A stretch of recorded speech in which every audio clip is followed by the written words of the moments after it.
Hi, I am Chitra. I am Madhavi. I'm Jyoti. I'm Suchitra.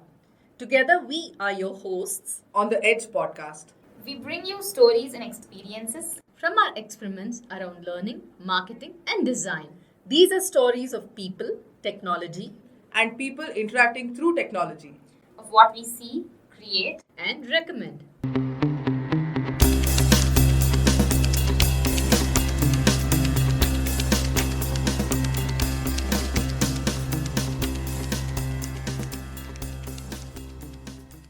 natural born storytellers, and listeners. Everyone loves a good story. Nearly all of us have listened to and got lost in the world of stories, even if it's just for a brief moment, taking us into fantasy land or landing ourselves into realms of adventure, sometimes as the protagonist, sometimes as the observer. Regardless, we've come away with strong feelings and emotions after reading or listening to one. Stories are powerful and can create great learning experiences. As people who strive to design and deliver learning that sticks, I thought that this conversation had to happen between Linda Jacob, our maverick story weaver, Madhavi, the story productizer, and myself, who likes everything about stories, to share how stories have shaped our younger lives and continue to be a powerful tool to teach and learn. Listen to this episode, and you may just want to be a storyteller. Hi Madhavi, hi Linda. It's so nice to have you both here. As is always, talking to you all is a great pleasure. Today's topic is all about storytelling. The first thing I wanted to start with is asking each one of you how stories have influenced you or have had an impact on you, whether it's your professional lives or personal lives. I've always been brought up with stories. So when you say stories, I remember my grandparents. I was literally brought up on stories of the Mahabharata and Ramayana. My grandfather, every evening, once he used to come from the fields, used to sit down on one of his easy chairs and say, okay, today which story do you want to hear? Do you want to hear about Rama or do you want to hear about Arjuna? Who do you want to hear about? My grandmother, ever since I remember her, was blind. Her favorite way of entertaining us was to tell stories about any word. So if you just tell her mango, she'll tell you a story about a mango, or even a slice of poetry that starts with the word mango. So stories are very, very interlinked with my childhood memories and are very sweet for me. How about you, Madhavi? Similar stuff. My earliest memories ever are sitting with my dad and watching a replay of Ramayana first and then Mahabharata. Yeah. So if dad was not around and it used to play on Doordarshan, I would record it. He made me record everything. And then he would sit in the night and tell me, play, pause, translate from Hindi to Kannada or English. So that is my earliest memory. That's how I tend to remember things. I don't remember facts. I remember the broad story arc of things. So I can be like, this happened, and somebody will fill in the details. So I'm like, okay, good. Otherwise, there's Google. So there's definitely some impact about stories, and listening to you two also takes me back into my childhood where it's been a real mixed bag. My mother for several years would read to my brother and me bedtime stories. And in those days, it was a combination of our mythology, which is again what you all have mentioned, the Ramayana and Mahabharata for sure. I had a grand aunt who used to add a generous dose of Krishna's stories, which are a whole set of stories by themselves. I remember being awed by the fact that somebody could consume that much butter. I mean, that's the memory I have about a Krishna story. Yeah. In addition to that, there was the Grimm's fairy tales, a whole series of books. And in fact, in school, I remember a lot of teachers using storytelling. There used to be a story period. If Yeah. I remember right, in class 3, one of the teachers had a leather-bound maroon color story book which had gilt-edged pages, and all of us would be privileged to walk up, pick up the book once a week and choose the story for the class for that day. And there's a story which stands out only for the sake of its name. I don't remember what happened in the story, but it was called The East of the Sun and the West of the Moon. Okay, I've never heard of And that the one. reason I remember my classmate picked that story was she had very adroitly counted the number of pages that the story was, and that story, I think, was the longest in that book, and it was 80 pages. So she knew that at least for 3 weeks we would all be tuned in, eagerly waiting to listen to the next part of the story. Okay. So I think all of us have had experiences of being told stories, and they've had tremendous impact in our lives. So that leads me to the next question in terms of we are in the knowledge services business, and a lot of what we do is designing learning experiences. How has storytelling played into the creation of these learning experiences? When I joined CB, I heard a lot about storytelling. One of the things that they keep telling us is whenever you write something, even if it's a marketing campaign or even a course, it has to be embellished with a story. Only then does it actually stick to the audience. And I couldn't get it, because to me a story is fictitious and it's something that an author creates. And I never thought that I could create a story. I thought it's something that a novelist or an author would be able to do. But I realized that going through the exercise of creating e-learning courses, etc., I realized that we're all storytellers. When we go from work and we go back home, when they ask you, what did you do today? You do tell a story when you go back home. And I realized that in my previous avatar, I was actually telling stories. I realized that only now. It was something that I was inherently doing.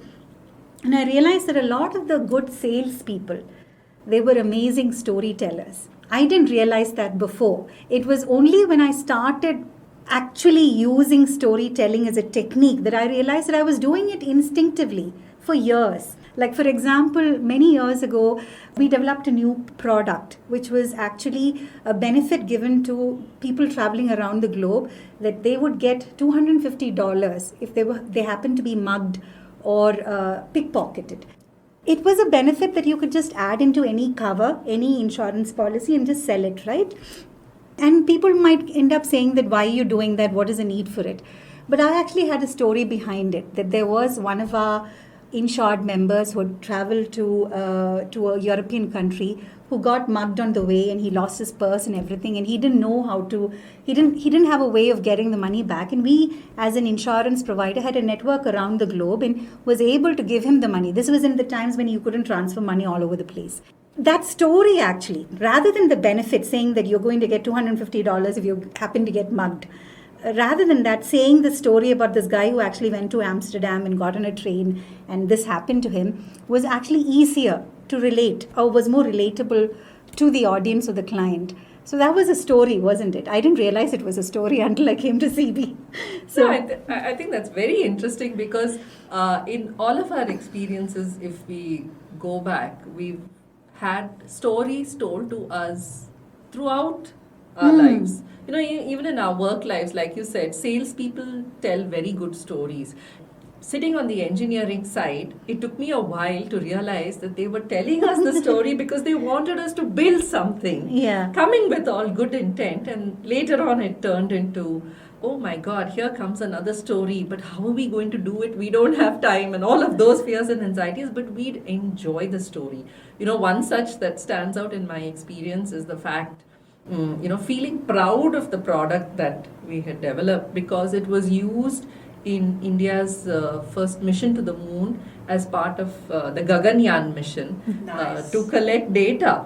And that was such a powerful story to actually then go and tell in college campuses here, when we used to go and recruit from college campuses, to say that, would you like to work for the organization that actually built the infrastructure on which the Gaganyaan mission data could be collected and processed and analyzed? It had an immediate impact on people, and they were suddenly sitting up and listening and not just waiting for the compensation and benefits chart to come up, during campus interviews. But Madhavi, you've had a few interesting anecdotes from the recent part on how storytelling has helped you shape products.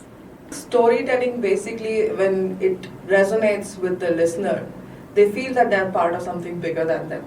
And that Absolutely. makes a big change in the way they approach anything. In my recent experiences, there have been many ways that storytelling has come in. I am an engineer, so even with my data, I realized I could present any kind of statistics, any kind of beautiful, colorful graphs, but nobody cares until you tell them the story. Absolutely. So you said you were scared of the stories that salespeople gave you. I fed salespeople stories with my data. Okay, so I have been at that end also. Even in my stint at Spotify, when we were figuring out what to do and how to alter algorithms for the Indian audience, I was looking at the data and trying to figure out what stories are they telling me. Because once I figure out what is this data telling me, I can share that with the broader team and they know how to build the products. So this time I'm feeding the product managers there too. So those were what I did in my engineering days. Here with Clearly Blue and Adeptic, we've used storytelling in pretty much all of our learning products as well. We've done this for our product for 10th standard students, which is called Smarten, where we have introduced all the science concepts that we are teaching them as though students are teaching students. So it's not top down, it's more like facilitating peer learning. And all of this is thanks to Linda here. So, what I've always felt, Madhavi, is that any big concept or anything that is like science, for example, we all consider it to be dry and not interesting to a lot of people, unless you're a nerd, I guess. Or even data. Data is something that always fascinates me, actually, Madhavi. And I also love finding the stories hidden within data. But a lot of people, they can't relate to it and it sort of stumps them and they don't want to even look at it. What I feel stories do, stories are actually just, I feel, are the human threads, the human narrative that binds all of us together and makes us understand why we are doing something. It is the best way to make a person, like you very correctly said, it motivates us to do something. If you don't know the story behind something, you can't do it. The Smarten exercise, what we were trying to do was show other children that you can actually become a master of chemistry, you can become a master of physics. It is doable. When you see somebody else doing it, you can do it. It's more relatable than making a teacher teach them.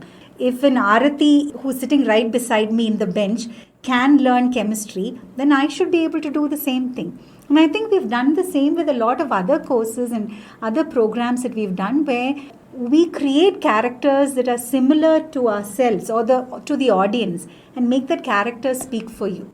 And I think this speaks to a very interesting theory about peer learning or social learning.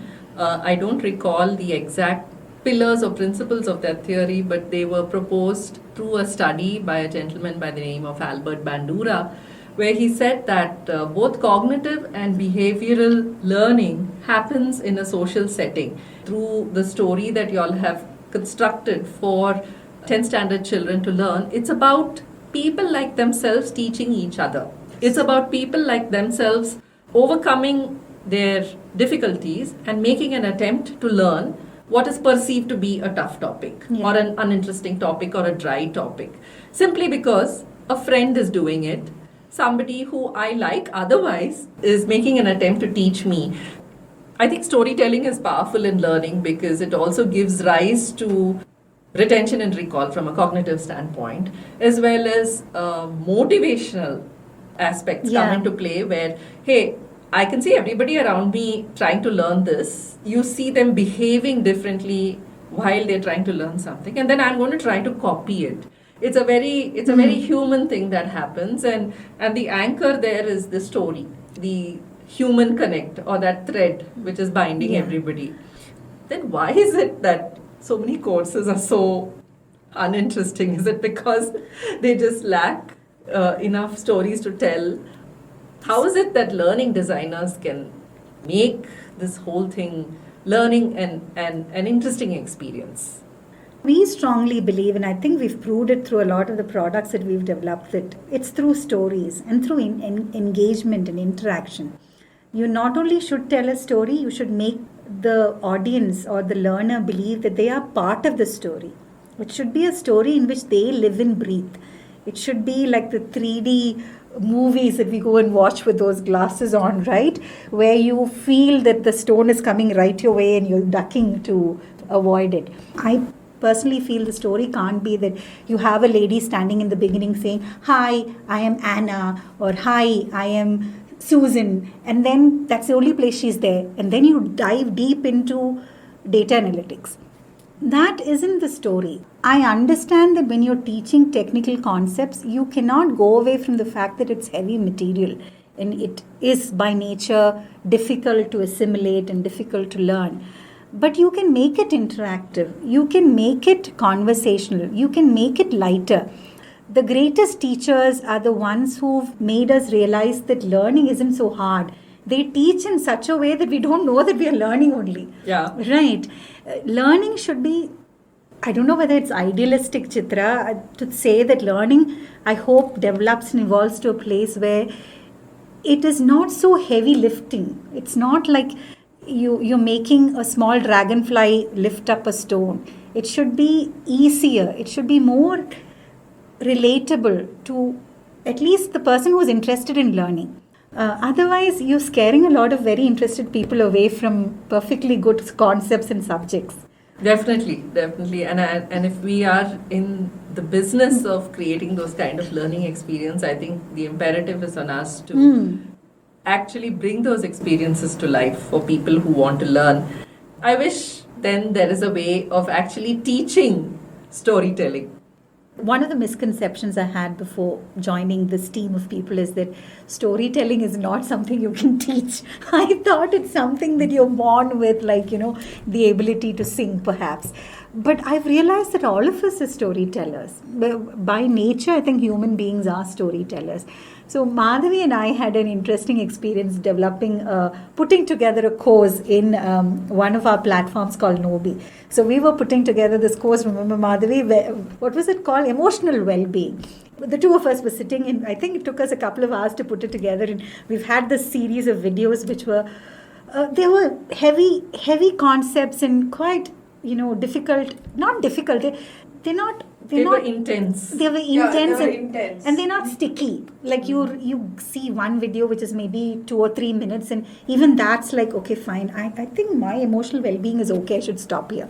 Yeah. Right? Yeah, they were not very engaging concepts because you're trying to tell people how to identify this and trying to give them solutions. If it was so easy, we didn't need the course. Yeah. So, because this is a hard subject and an intense subject is why we have the course. So we are trying to see that what can we do for our learners to make it a little more interesting and make it a little lighter. So what did you do? So we made memes.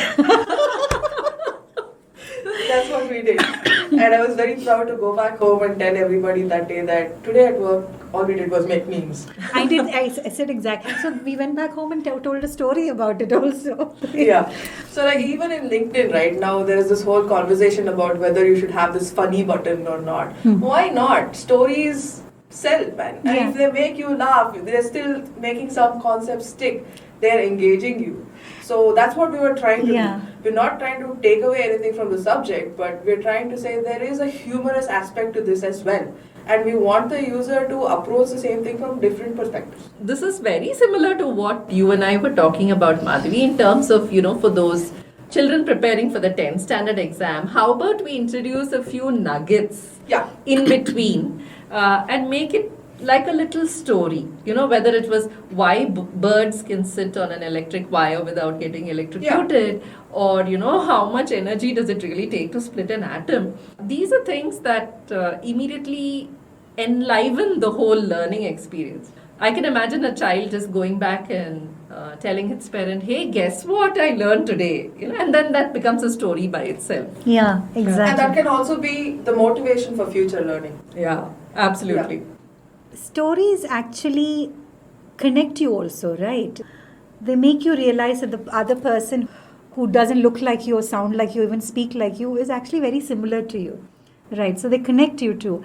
I think we've also discussed stories or courses with stories about unconscious bias and stuff like that, which I think when you add stories into the mix, it becomes more lively. Yes. So I think when you bring in characters into the picture, you're making it not personal. So now you can discuss issues about that characters without bringing all the baggage that you know about a person.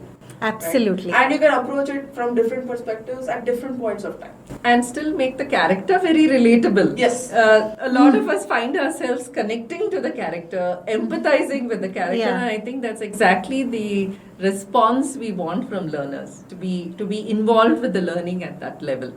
Yeah, but this is true in our lives also, right? Even the same Ramayana and Mahabharata, you've heard that from your childhood. But how do you approach that story now as an adult with all your current knowledge? Yeah. It's very different, but there's still something that you can take away and connect with.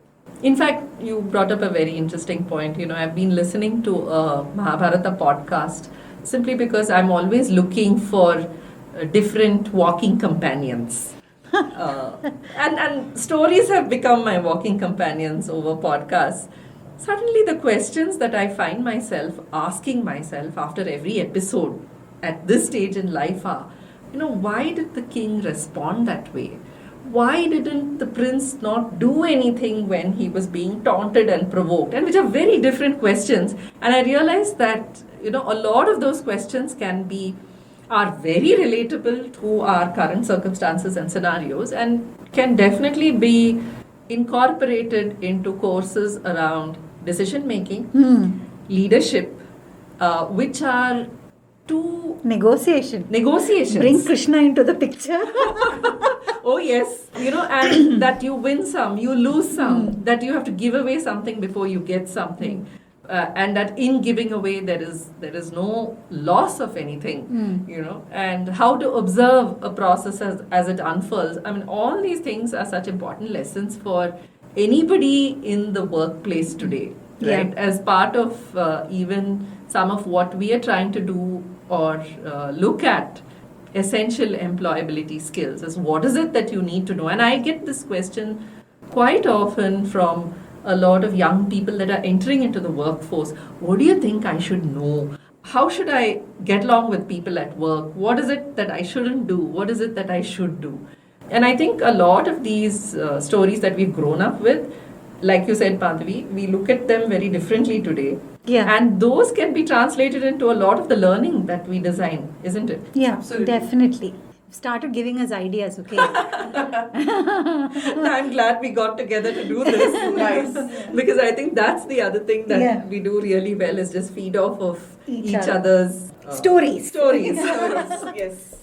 So, just to wind up this episode on storytelling and incorporating stories into learning experiences, anything that you all would like to leave our listeners with? Prior to coming to Clearly Blue, I worked on this volunteer project. We called it the 100 Stories Project. I teamed up with an NGO. They wanted kids, especially visually impaired kids, to improve their English. Typically, these are coming from a disadvantaged backgrounds. The medium that they hit upon was storytelling. So basically, we crowdsourced a lot of popular stories and got different volunteers to record these stories. Through the medium of listening to these people reading out, or some of them actually went all out, enacted, added music, effects, whatnot. It brought out people's creative selves. But to the intended audience, which are like high school and college students, they get to hear these stories, and through that, they're learning good English. Right? They're getting familiar with different accents. English learning was also happening just through listening to the stories, not even just, we were not trying to improve their vocabulary here, we were just trying to get them to understand the language and become familiar. Whether it is a student or whether it's a professional at work, at every stage a story matters, and it helps you to learn quicker, I guess. When I think about stories, I think that we should listen to each other's stories. If you give yourself the time and space to listen to the other person's story, it helps you connect with them and perhaps makes your story more interesting for them. And when I say story, we're not talking about the Ramayana or Mahabharata. We're talking about small little things that we share with each other around the lunch table here. Each of those stories are the building blocks that make us who we are. I think collectively, we should just give the space to tell each other stories. I think this is a great way to close this podcast. I'm sure we will have many other insights into the powers of storytelling and how they can be woven into creating great learning experiences. Stay tuned for that. Thank you so much, Madhavi and Linda.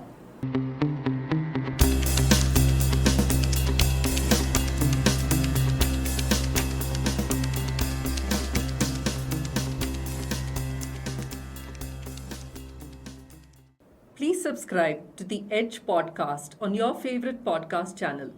We are on Google, iTunes, Spotify, Stitcher, and more. If you liked this episode, please share it with your friends. If you have stories to share and want to be featured on our podcast, write to us at podcasts@adepticlabs.com.